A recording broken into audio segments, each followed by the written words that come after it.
Cá Entre Nós, com Nelson Marques. Todas as quintas-feiras, uma entrevista inédita para você.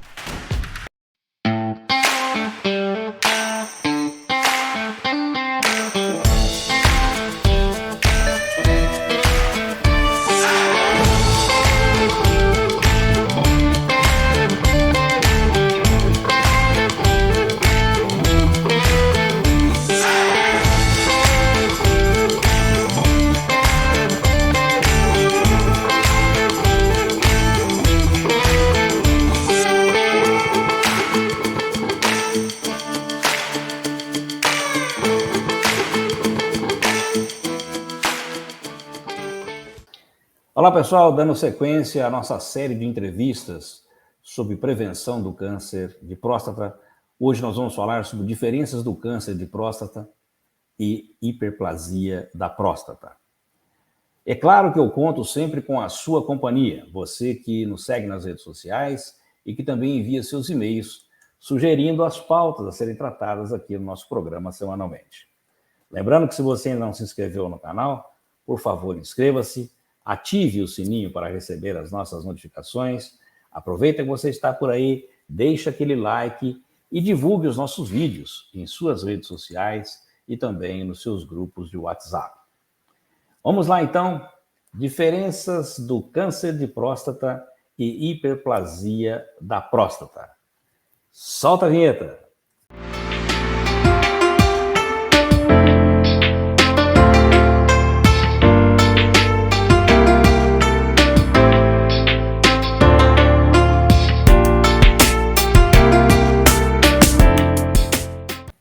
Olá pessoal, agora sim, literalmente começando o nosso Cá Entre Nós de hoje. Lembrando que nós estamos fazendo uma série de entrevistas, melhor, uma entrevista com um profissional que vai estar conosco aqui por 4 semanas, essa é a segunda semana, que é o Dr. Wagner, que eu já anunciei anteriormente. E o assunto que nós vamos tratar hoje, nesse episódio, vai ser as diferenças do câncer de próstata e hiperplasia da próstata. Então, eu queria, só para lembrar a todos, que o nosso entrevistado, ele é assistente da disciplina de urologia da Unicamp desde 1998. Possui 2 títulos de livre docência, urologia e técnica cirúrgica. Também possui doutorado e mestrado em cirurgia.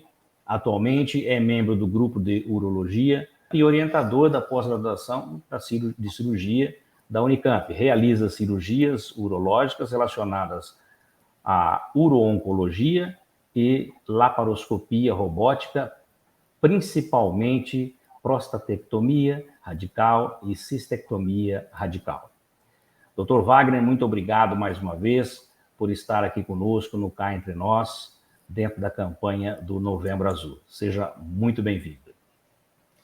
Obrigado, meu amigo Nelson Marques. É um prazer estar aqui com você de novo no Cá Entre Nós, esse programa que é muito importante para a nossa comunidade, né? Para o pessoal de Campinas, de São Paulo, até do Brasil, para podermos trazer informações relacionadas às doenças, né? E o caso de hoje, as doenças da próstata, né? Exatamente. Eu lhe agradeço mais uma vez, doutor, por ter aí encampado essa nossa ideia de fazer essa série de entrevistas dentro do Novembro Azul, né? Agradecer também à Clínica Uro Omnis, que está nos apoiando nesse projeto e que vamos ter outras entrevistas. A próxima será de câncer de próstata e seus tratamentos e no dia 24, de câncer urológico e infertilidade. O assunto de hoje, então, diferenças do câncer de próstata e hiperplasia da próstata. Vamos lá, então, doutor. Vamos dar início aqui à nossa saga, né? Vamos trazer as informações para quem nos assiste. Doutor Wagner, para que possamos nos ater ao tema do nosso programa de hoje, eu gostaria que o senhor nos explicasse o que é hiperplasia da próstata. Muito bom, Nelson. A hiperplasia é uma doença muito comum na população masculina. E ela é muito frequente depois dos 50, 60 anos de idade nos homens. Então, por isso que é importante que todos os homens acompanhem com o médico, o urologista preferencialmente, para que possa detectar alguns problemas na próstata. A hiperplasia é uma delas. A hiperplasia é um aumento da glândula prostática. A próstata, num homem, uma população menor de 50 anos, tem em torno de 20, 30 gramas. Quando a gente envelhece, ela vai crescendo.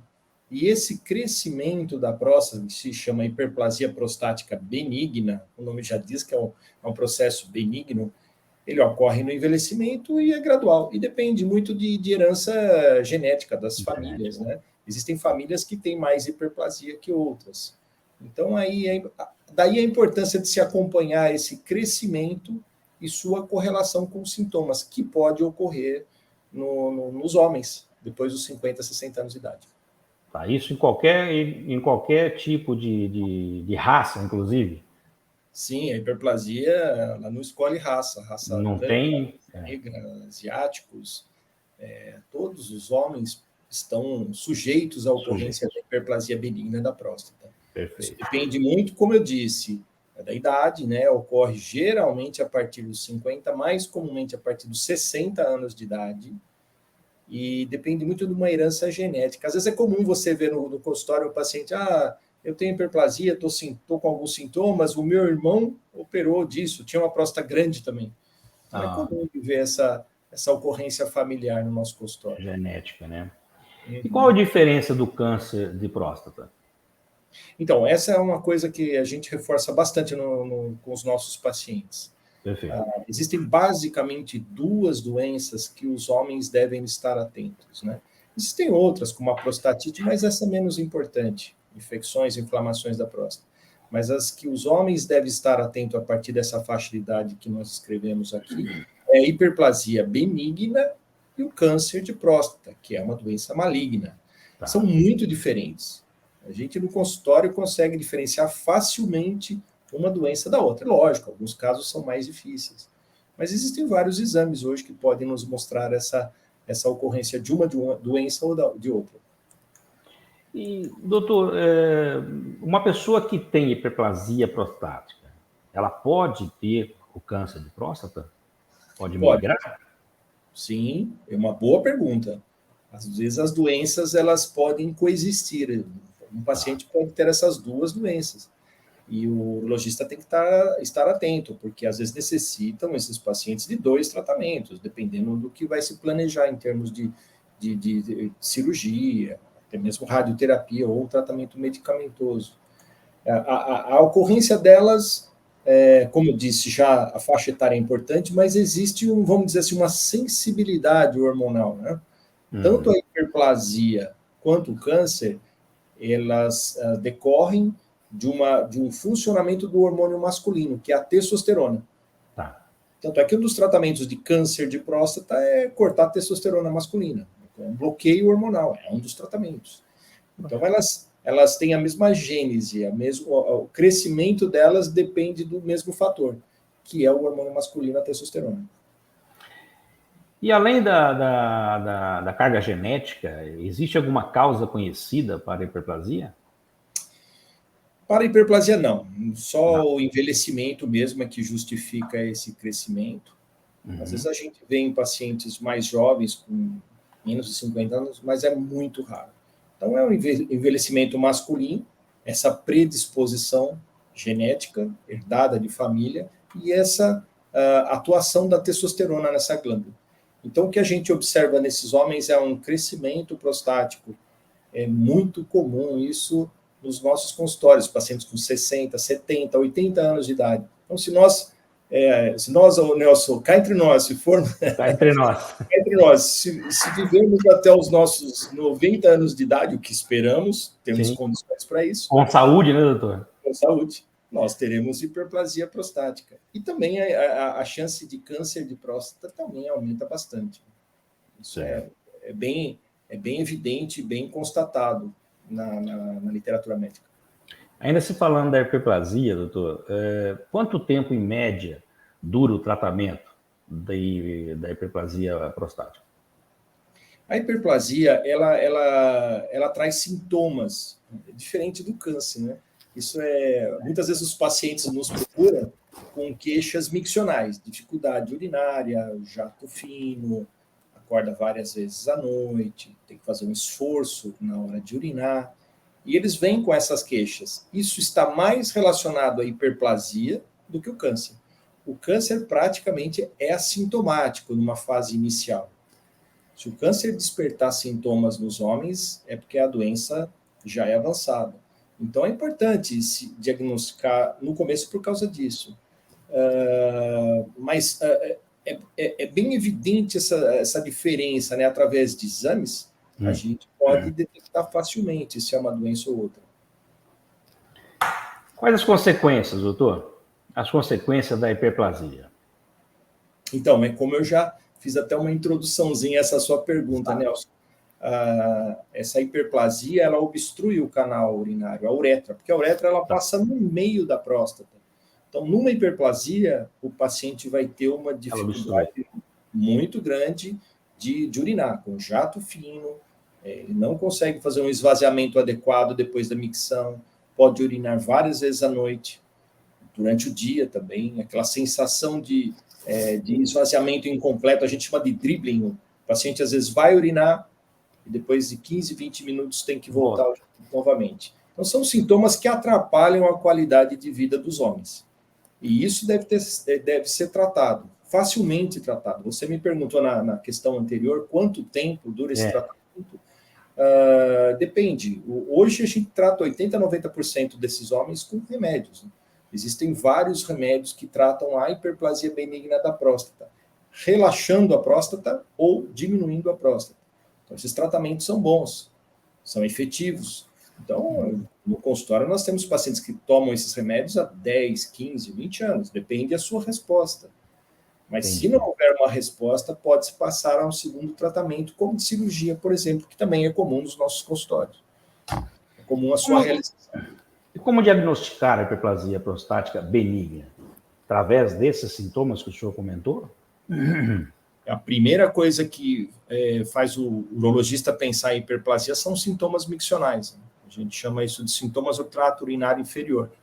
São basicamente esses, que causam uma dificuldade para urinar, ou sintomas irritativos, aquele paciente tem que sair correndo para urinar, ou às vezes que vai urinar mesmo assim durante o dia, várias vezes à noite, nós já falamos aqui também.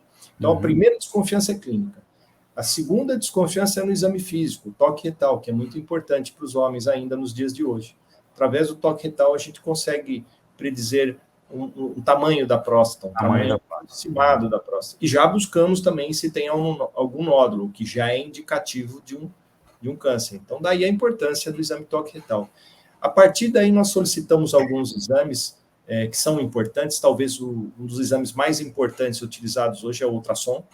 O ultrassom consegue estimar com facilidade o tamanho da próstata, as condições da bexiga e o esvaziamento, se o esvaziamento desses pacientes está adequado ou não. Então, é um conjunto, né, de sintomas, sinais clínicos, que é realizado durante uma consulta, e basicamente ultrassom. Alguns outros exames que a gente pede para esses pacientes são exames de urina, para detectar uma infecção que pode acontecer junto com a hiperplasia, e o exame de PSA, que também tem uma grande importância para a detecção já de câncer de próstata, não só de hiperplasia. Doutor, quais são os principais fatores de risco da hiperplasia prostática? Então, isso é uma coisa muito frequente no nosso consultório, viu, Nelson? Cá entre nós, de novo. O pessoal pergunta se existe alguma dieta. Não existe. Não existe. Se existe alguma atividade física, também não. Alguma restrição alimentar, infelizmente, essas medidas não atuam na hiperplasia. Isso é mais ou menos característico da idade. Então, não tem muito como a gente evitar uma hiperplasia prostática. É lógico, a gente recomenda que todos os homens tenham bons hábitos alimentares, com atividades físicas frequentes, emagrecimento. Isso é muito importante, não só para a próstata, mas para todo o corpo. A parte cardiovascular, que é mais importante, causa as taxas de mortalidade ainda são altas, né? Mas, infelizmente, a gente não tem uma receita, assim, um produto que o homem vai consumir e que vai evitar problema prostático. A gente usou muito no passado fitoterápicos, viu, Nelson? mas a gente não acredita muito, não. Hoje em dia a gente tem a alopatia, alguns medicamentos que são muito eficazes e efetivos no tratamento da hiperplasia prostática, que são categorias que a gente chama de alfa-bloqueadores e inibidores da 5-alfa-redutase. Esses são os melhores medicamentos para tratamento da hiperplasia prostática benigna. Doutor, o senhor comentou aí que os primeiros tratamentos aí pode ser através de remédios, mas que também pode ser a cirurgia. Como que é feita a cirurgia da hiperplasia benigna da próstata? Então, esse é um capítulo da urologia, viu, Nelson? Isso é um motivo de discussão. Isso em mesas de congressos e cursos, a gente debate bastante o melhor tratamento da hiperplasia no aspecto cirúrgico. Hoje, existe uma grande tendência a se tratar com procedimentos minimamente invasivos. Tá. Então, o mais conhecido deles é a RTU de próstata, uma ressecção transuretral. É aquele que os nossos pacientes conhecem com o nome de raspagem da próstata. Isso tudo é realizado através do canal uretral. Tá. Então, esse princípio que já foi descoberto há mais de 40, 50 anos ainda persiste. O que muda um pouquinho é a fonte de energia. Então, nós podemos usar energias monopolar, bipolar, laser, existe o green laser, o omnium laser. Então, existem vários tratamentos endoscópicos que podem ser realizados através da uretra. Tá. Mas existem também outros tratamentos que são possíveis para próstatas maiores, como a laparoscopia, a robótica. A robótica vem ganhando um espaço muito grande de tratamento dessas hiperplasias, principalmente quando a próstata é grande, é maior que 100 gramas. Às vezes no consultório a gente se depara com um paciente com uma próstata maior de 100 gramas. Não é infrequente não, viu, Nelson? Né? Nossa senhora, é bastante mesmo. Exato. E aí causa um problema para a gente como cirurgião, porque às vezes numa raspagem, numa ressecção... Então não consegue tirar isso. Exatamente, a gente não consegue tirar todo esse fragmento ressecado. Então, é uma cirurgia que, às vezes, quando a gente tenta pelo canal, é uma cirurgia que demora 4, 5 horas. Nossa. Então, aí, às vezes, a gente prefere esses tratamentos abdominais, por via abdominal. Antigamente, a gente fazia cirurgia aberta para essas próstatas grandes. Aí, começamos a fazer laparoscopia, e hoje, um dos bons tratamentos para essas próstatas grandes é a cirurgia robótica. Doutor, tem alguma sequela dessas cirurgias? Então, essa é outra pergunta muito importante, que eu acho que tem que ficar claro para os nossos pacientes, né? Além da diferença da hiperplasia ser benigna e o câncer ser maligno, são duas doenças distintas, o tratamento também é muito distinto. Então, na hiperplasia, você pode tratar com medicamento, como cirurgias, como nós falamos aqui.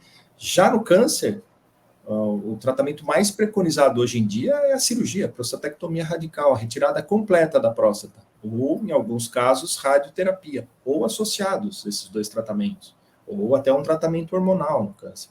Então, todas as vezes que nós tratamos a próstata, depende do tipo de cirurgia que nós vamos realizar. Para a hiperplasia benigna, são cirurgias menores, são cirurgias mais conservadoras. Então, existem feixes neurovasculares que passam atrás e do lado da próstata que não são mexidos. Então, quando nós realizamos uma ressecção da glândula interna, nós não mexemos nesse complexo neurológico, né, nervoso. Já na cirurgia de prostatectomia radical, que é uma cirurgia para câncer, nós fazemos uma retirada completa da próstata. Aí não pode ser realizada pelo canal. Entendi. Preferencialmente, nós fazemos por via laparoscópica ou robótica, né? Mas aí é uma retirada completa. E com isso, nós temos muitas vezes uma lesão ou uma certa agressão nesses feixes neurovasculares. Então, essa, para câncer de próstata, é a cirurgia que pode trazer algumas sequelas para os pacientes, que seja impotência e incontinência urinária, que pode ser por um certo tempo, ou em 5% das vezes uma incontinência mais severa. Mais severa. Cada caso é um caso, né, Nelson? Claro. Então, se você tem um tumorzinho mais localizado, a cirurgia é mais conservadora.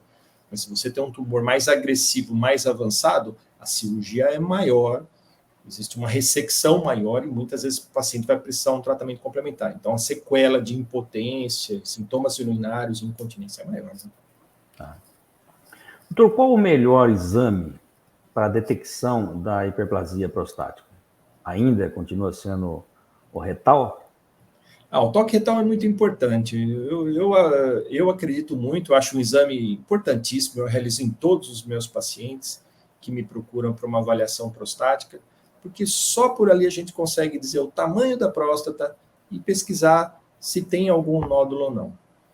Isso é importante, Nelson. 10%, 15% dos nossos pacientes têm um PSA normal, mas pode apresentar um toque. Então, muitas vezes nós estamos detectando um câncer através do toque. Então, é um exame imprescindível, tanto para ver a saúde da próstata, tamanho da próstata, e pesquisa de nódulos, ou aqueles tumores até mais avançados, que infelizmente ainda a gente se depara com alguns pacientes com uma doença mais extensa já no momento do diagnóstico inicial. Tá. Dr. Wagner, como que é feito o manejo clínico, diagnóstico e tratamento do paciente com a hiperplasia prostática benigna? Você fala em termos de investigação ou em termos de tratamento? Em termos de tratamento. Em termos de tratamento, como é que a gente começa? A gente tem que graduar os sintomas. Porque a ideia na hiperplasia, como é uma doença benigna, é não prejudicar a qualidade de vida desses pacientes, né? E não deixar que essa hiperplasia chegue a um tamanho que possa causar uma obstrução, uma retenção, problemas renais, problemas de infecções. Então, a gente tem que evitar essas complicações maiores, dando uma qualidade de vida boa para o paciente. Então, normalmente no consultório, o que é comum nos dias de hoje, é que se o paciente avaliar como é que são as queixas. Se o paciente tem uma hiperplasia e não tem sintomas, não precisa ser tratado. Tá. Se uma investigação com ultrassom, se não tiver um comprometimento de bexiga, de rim, nada, pode ser acompanhado somente. Mas se esse paciente já traz sintomas, a gente já entra com um tratamento medicamentoso. Hoje em dia o mais comum são os alfa-bloqueadores. São medicações sem grandes efeitos colaterais. Tá. São simples. Essa medicação só relaxa a próstata. Agora, se são próstatas maiores, eu falei de 100 gramas. 100 gramas, né? Vamos pensar naquele paciente de uma próstata de 60, 70 gramas. Já é grande. Muitas vezes esse paciente já tem sintomas. Então, além de relaxar a próstata, é interessante diminuir a próstata. Isso são os inibidores da 5-alfa-redutase. Agora, muitas vezes os pacientes têm uma doença progressiva, uma hiperplasia benigna que vai crescendo, crescendo, crescendo, não responde aos medicamentos, e daí uma boa indicação de cirurgia. O paciente, Nelson, ele também pode decidir pela cirurgia em qualquer momento. Então, por exemplo, o paciente, estou tendo efeitos colaterais com essas medicações que trazem mesmo, né? Às vezes essas medicações mexem um pouco com a sexualidade masculina. Então, daí, uma das opções é partir já para uma cirurgia, o que às vezes é mais fácil para o paciente não ter que ficar tomando nenhum remédio no seu dia a dia. Então, isso é muito difícil você dizer, olha, a hiperplasia você trata assim. Isso é uma coisa que tem que ser customizada. Depende de cada paciente, depende da sua necessidade, depende dos seus sintomas, depende de se tem complicações ou não. E depende do que ele quer correr de risco, se ele quer tomar uma medicação todo dia ou não. É uma coisa que tem que ser combinada, né? A gente fala muito em medicina hoje, é uma decisão compartilhada. Então, o paciente que vai decidir o que ele acha melhor para ele. E a gente vai fazendo tentativas, né? Às vezes a primeira medicação não dá certo, a gente tenta uma segunda, também se não deu certo, parte para uma cirurgia, e por aí vai. Essa é a arte da medicina, né? Sim. A gente descobrindo qual o melhor tratamento para aquele tipo específico de.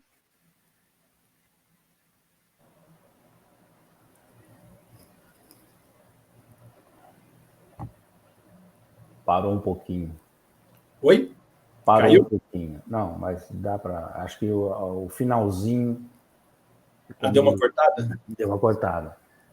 Para cada tipo de paciente, é um tratamento. Começa daí. Então, só retomando, né? Para cada paciente, a gente estipula um tipo de tratamento. É uma coisa bem customizada. Depende de cada paciente e depende das suas reações ao tratamento. Por isso que a gente fala em medicina hoje uma decisão compartilhada. Então, é o paciente que vai decidir o que ele prefere de tratamento em termos de hiperplasia. E hoje, em 2022, nós temos várias terapias, vários medicamentos, várias cirurgias. Então, o médico tem esse papel de orientar o seu paciente das vantagens e desvantagens de um tratamento ou de outro. Para que, juntamente com o paciente, poder fazer a melhor escolha, né, doutor? Exatamente. Perfeito. Eu, às vezes, viu, Nelson, eu estou consultando um paciente, às vezes eu fico pensando, pô, parece que eu estou dando aula. O paciente quer entender, lógico que ele tem disponível tudo isso na internet. Não vou dizer para você que a internet seja ruim nesse aspecto, ela é muito boa, mas ele às vezes quer uma orientação, uma coisa mais específica. Às vezes a gente tem dúvida do que é certo ou não na internet, né? Então, médico, eu uso muito desses artifícios de fazer desenho, sabe, escrever, fazer algoritmos, né? Pode ser feito isso, fazer tópicos, né, de tratamentos, tentar aí um pouco lembrar os efeitos colaterais de cada um dos remédios, cada um dos tratamentos, o que não é muito fácil, né? Mas a gente tenta expor isso para o paciente de uma maneira adequada na linguagem que o paciente necessita, né? Possa entender, né? Porque o que ele mais precisa realmente é um esclarecimento neste momento, né? Com certeza. Às vezes tem paciente, fragilidade, né? Pois é. Às vezes tem paciente que no consultório, né? Isso é interessante, eles às vezes chegam para a gente assim, doutor, já vi no Google, já vi todos os tipos de tratamento, eu já decidi, eu quero isso, eu quero saber se o senhor faz esse tipo de cirurgia, porque eu quero cirurgia laser, por exemplo. O que é melhor? Já chega assim, pronto. Aí cabe o médico sentar, explicar, perguntar se ele já fez algum tratamento ou não, a primeira vez, por que essa necessidade, aonde que ele viu, então vamos checar juntos, mostra aí o site que você viu essa publicação ou algo assim, e a gente expõe o que a gente está acostumado no nosso dia a dia. Né? Beleza. Dr. Wagner, cá entre nós, quando é recomendado a raspagem da próstata? Então, vamos dizer assim, nós vivemos alguns momentos da urologia, né? E eu passei por essa fase que a gente, alguns anos atrás, vou falar quantos, viu, Nelson? Não quero entregar minha idade aqui. Não vai entregar a idade, né? Não vou entregar, não. Mas alguns anos atrás, a gente só fazia cirurgia. Tá. Não tinha outra opção. Era uma época difícil, né? E nessa época até a gente também não tinha nada para disfunção erétil, para impotência, então não tinha medicação. Então a gente usava muitos fitoterápicos nessa ocasião e cirurgia. Então o paciente, quando ele tinha um sintoma um pouquinho mais importante que estava atrapalhando no seu dia a dia, era a cirurgia. Hoje a coisa inverteu completamente. 90% dos nossos pacientes são tratados com medicamento. Porque tem vários medicamentos. Depois de 2000, esses medicamentos foram descobertos e hoje a gente usa muito no consultório. A urologia, que era uma especialidade cirúrgica, hoje é uma especialidade muito clínica. Então a gente... bom, né? É verdade. É bom. A gente usa vários medicamentos, assim como na gastro também se usava muito. Eu lembro daquela época que fazia gastrectomia, tirava o estômago. Hoje em dia quase não existe mais úlcera, né? Na urologia também, hoje em dia a gente usa muitos medicamentos, tanto para hiperplasia quanto para impotência. Então, é muito comum no nosso consultório, no dia a dia. Então, a minoria dos pacientes necessitam de cirurgia, mas aqueles pacientes que têm uma doença que traz complicações, né, que eu vou citar de novo, infecção urinária de repetição, sangramento, um cálculo na bexiga grande, insuficiência renal, dilatação dos rins, espessamento da parede vesical, que você vê que esse paciente está complicando, aí é bem indicado uma cirurgia. E uma coisa que a gente vê bastante no nosso dia a dia é o paciente que não responde a esses tratamentos medicamentosos. Que não respondem ou que não suportam os efeitos colaterais. Também é um candidato bom para tratamento de cirurgia. Dr. Wagner, muito obrigado, viu, por sua participação aqui no nosso Cá Entre Nós, especial, né, com uma série de entrevistas aí relacionadas ao câncer de próstata, a prevenção do câncer de próstata. E como eu sempre faço, não vou fugir à regra, vou deixar aqui esse espaço para o senhor deixar uma mensagem para os nossos seguidores e também colocar aí os seus contatos para quem queira falar diretamente com o senhor aí, contato direto, em primeiro grau. Ok, Nelson, muito obrigado. Eu que agradeço o convite, essa abertura, principalmente nesse mês de novembro. No mês de novembro, nós falamos muito sobre a próstata, as doenças da próstata, e principalmente o câncer de próstata. o homem não deve procurar o urologista só em novembro, mas é um mês que a gente se volta para falar sobre isso. A nossa Sociedade Brasileira de Urologia, ela trabalha muito nessas campanhas, e é porque o câncer de próstata é o tumor mais frequente dos homens. Então, deve ser feito um diagnóstico, tratado quando necessário. Muitas vezes esses tumores podem ser acompanhados. Então, é importante como é que os homens saibam como está a sua próstata. Então, esse é o papel do urologista. Fazer detecção de doenças e da saúde da próstata. Então, nesse mês, eu quero deixar essa mensagem aqui para que todos os homens com mais de 50 anos de idade procurem seu urologista para conversar sobre os seus sintomas e analisar como está a saúde da sua próstata. Perfeito, doutor. Enquanto o senhor comentava aí, deixava a sua mensagem, colocamos os contatos aí para que as pessoas possam bater um papo com o senhor diretamente. Bom, eu conversei hoje com o médico uro-oncologista, Dr. Wagner Eduardo Mateus, e que estará aqui a semana que vem, né, doutor? Se Deus quiser. A semana que vem, o tema vai ser câncer de próstata e seus tratamentos. Então... Exatamente. Nós vamos continuar nessa linha de conversa aqui hoje, falando um pouquinho mais especificamente sobre câncer de próstata. Muito bem.